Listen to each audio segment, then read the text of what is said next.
Alors, il y avait hier soir une discussion pendant la nuit, les nuits de France Culture, avec Raymond Aron. Alors, Raymond Aron, qui est un penseur juif, dont je connaissais bien l'œuvre quand j'étais à Assas, dans les années 65, 68, etc.,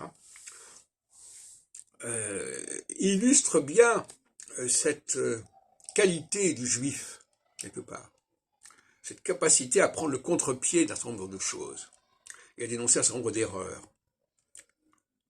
Donc il faut le mettre dans la série avec Edgar Morin, par exemple, ces grands vigies juives, et bien entendu les grands sociologues, Marcel Mauss, Emile Durkheim, sans parler de Karl Marx, etc.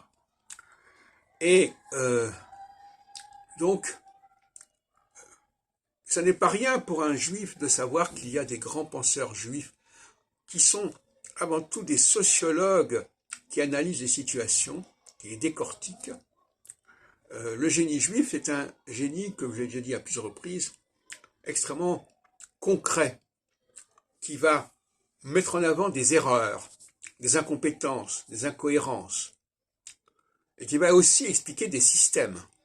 Parce que si on n'a pas compris un système, on ne peut pas montrer les incohérences, c'est clair. Si on n'a pas déterminé des normes, on ne peut pas dire ce qui est anormal.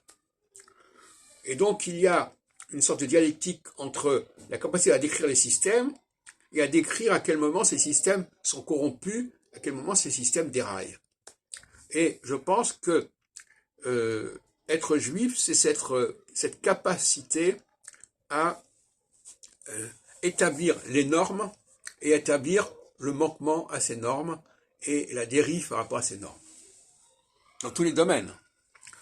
Quand on travaille sur les sources, montrer que certaines sources ne fonctionnent plus, n'ont pas été respectées, ont été dévoyées, ont été altérées, etc., etc.